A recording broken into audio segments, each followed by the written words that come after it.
Hi friends, అవాజు ఈరోజు మనం ఈ వీడియోలో మహబూబ్నగర్ జిల్లా కేంద్రానికి 15 కిలోమీటర్ల దూరంలోను, భూత్పూర్ మండల కేంద్రానికి 7 కిలోమీటర్ల దూరంలోను ఉన్న హాస్నాపూర్ గ్రామంలోని శివాలయం గురించి ఈ వీడియోలో మాట్లాడుకునే ప్రయత్నం చేద్దాం.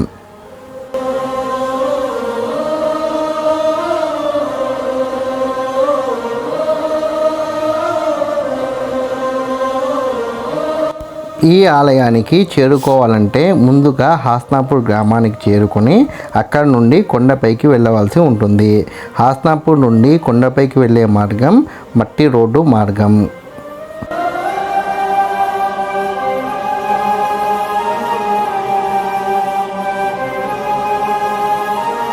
ఈ ఆలయం కొండపైన ప్రశాంతమైన వాతావరణంలో ఉంది.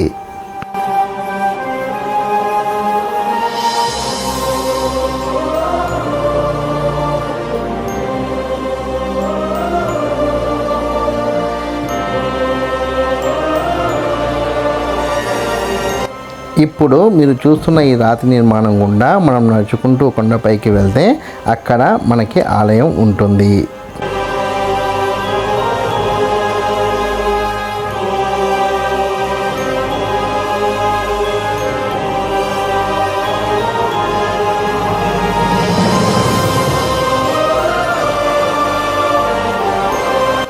ఈ ఆలయం పైన మంచినీటి సౌకర్యం, విద్యుత్ సౌకర్యం కూడా ఉంది.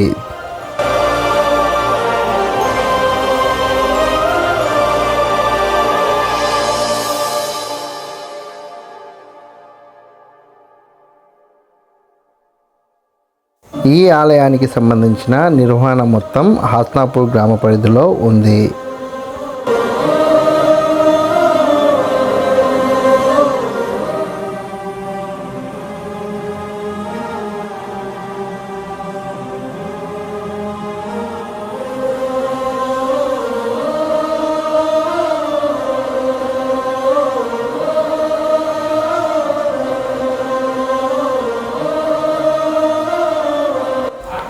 మనం ఈ ఆలయంలోకి ప్రవేశించిన తర్వాత మొదటగా మనకు ఆంజనేయ స్వామి వారి ఆలయం ఉంటుంది.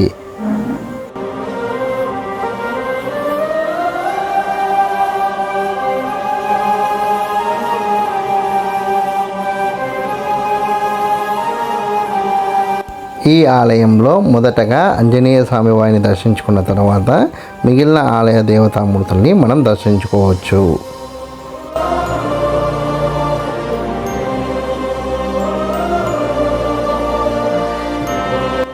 ఇప్పుడు మీరు వీడియోలో చూస్తున్న ఆలయం అమ్మవారి ఆలయం. ఆ ఆలయంలో అమ్మవారిని మనం దర్శించుకోవచ్చు.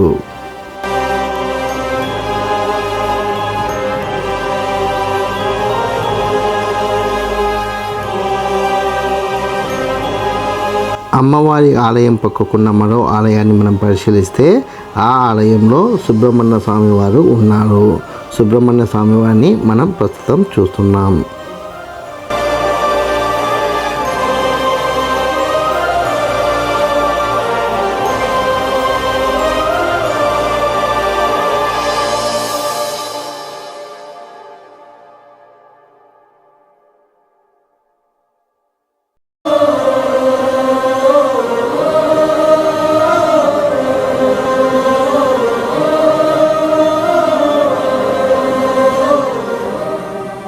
సుబ్రహ్మణ్య స్వామి ఆలయం పక్క గదిలోనే మనకు శివాలయం, శివలింగం కనబడతాయి.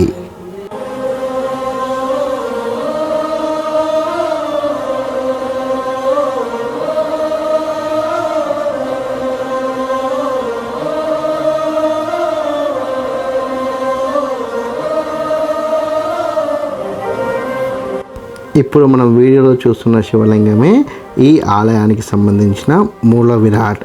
ఈ శివలింగం చాలా పురాతనమైన శివలింగం అని గ్రామస్తుల యొక్క అభిప్రాయం.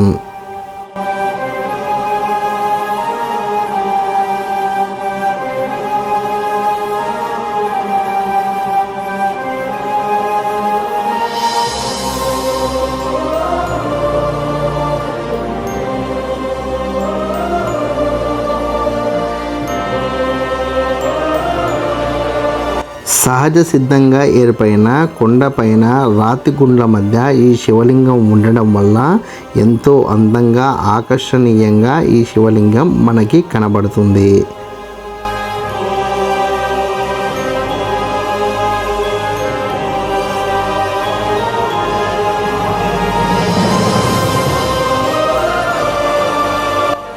ఈ శివలింగం యొక్క పానవట్టం వృత్తాకారంలో ఉంది.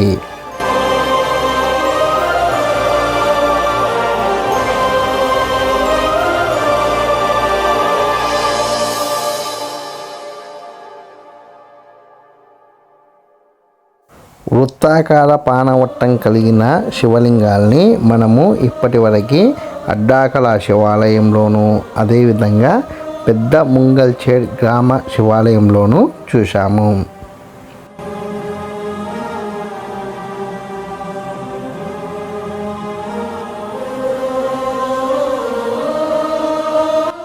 ఈ శివలింగానికి ఉన్న నాగబంధనం ఈ శివలింగానికి అదనపు ఆకర్షణ.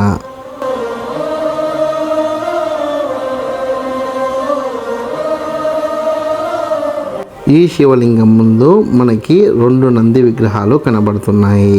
ఒకటి పాతది, మరొకటి కొత్తది. పాత విగ్రహం స్వల్పంగా ధ్వంసం కావడం వల్ల నూతనంగా కొత్త విగ్రహాన్ని ప్రతిష్ఠించినట్టు ఉన్నారు.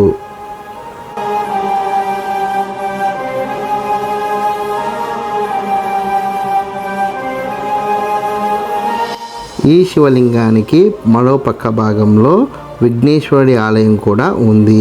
ఆ ఆలయంలో ఉన్న విఘ్నేశ్వరుని మనము దర్శించుకోవచ్చు.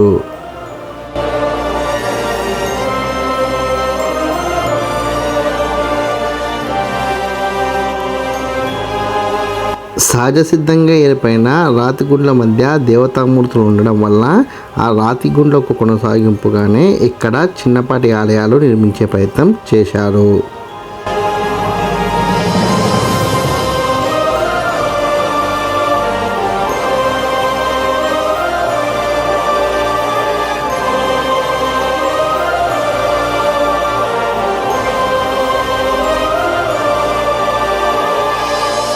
ఈ శివాలయానికి పక్క భాగంలోనే మరిన్ని రాతిగుండ్లు ఉన్నాయి. ఆ రాతిగుండ్ల మధ్య మనకు మరొక దేవతామూర్తి ఉన్నారు.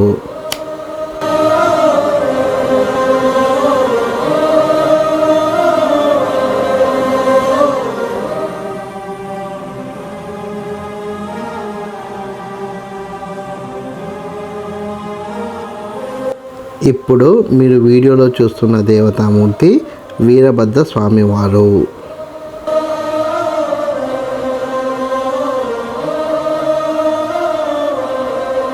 వీరభద్ర స్వామి విగ్రహానికి కింది భాగంలో ఉన్న మిగతా దేవతామూర్తి ప్రతిమల్ని మనం చూడవచ్చు.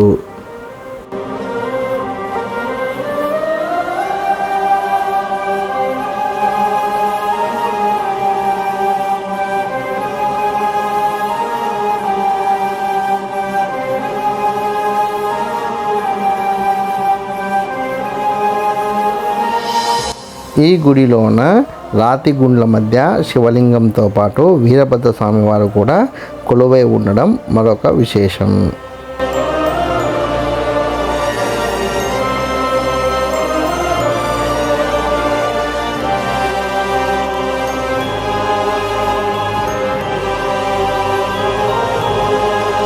ఈ ఆలయం యొక్క కొండ పైభాగం నుండి మనము కింది వైపు చూస్తే ఎంతో అద్భుతంగా కనబడుతుంది. అంతేకాకుండా ఈ ఆలయంకి సాయంత్రం వేళ వస్తే సన్సెట్ ఎంతో అద్భుతంగా కనబడుతుంది.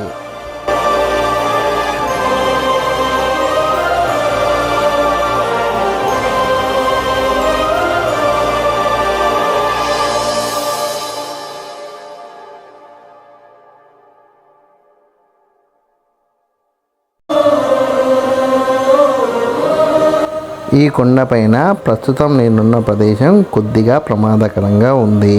ఈ ఆలయానికి వచ్చిన వారు ఈ ప్రదేశంలో జాగ్రత్తగా ఉండే ప్రయత్నం చెయ్యండి.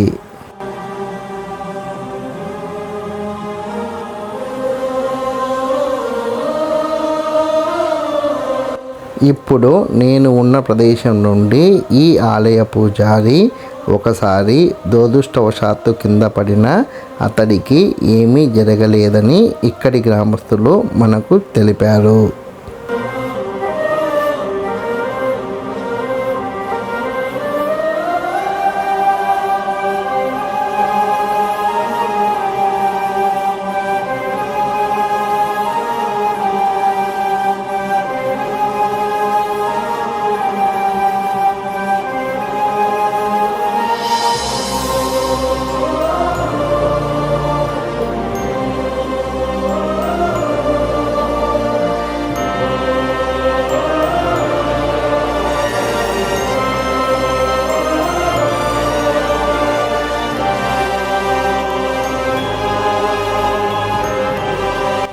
ఎవరో అజ్ఞాత భక్తులు మట్టితో చేసిన శివలింగాన్ని మనం ఇక్కడ చూడవచ్చు.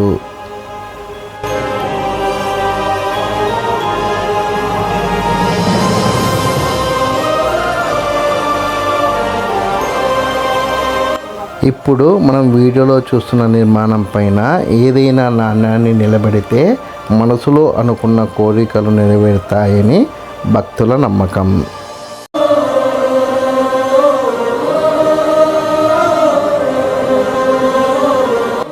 మా మిత్రుడు రఘువర్ధన్ నాణాన్ని నిలబెట్టే ప్రయత్నంలో మొత్తానికైతే సఫలీకృతం అయ్యాడు.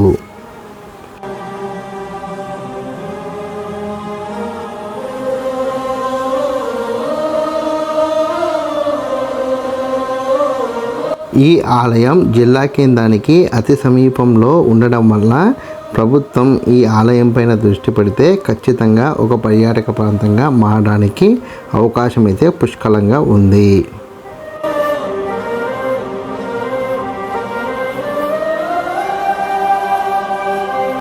మీ గ్రామాల్లో కూడా ఇటువంటి పురాతనమైన ఆలయాలు, ఆకర్షణీయమైన ఆలయాలు ఉంటే ఖచ్చితంగా కామెంట్ సెక్షన్లో కామెంట్ చేసే ప్రయత్నం చేయండి. ఈ వీడియో కనుక మీకు నచ్చినట్లయితే లైక్ చేయండి, కామెంట్ చేయండి, షేర్ చేయండి. ఛానల్ని మటుకు ఖచ్చితంగా సబ్స్క్రైబ్ చేసుకోండి. జై హింద్, వందే మాతరం.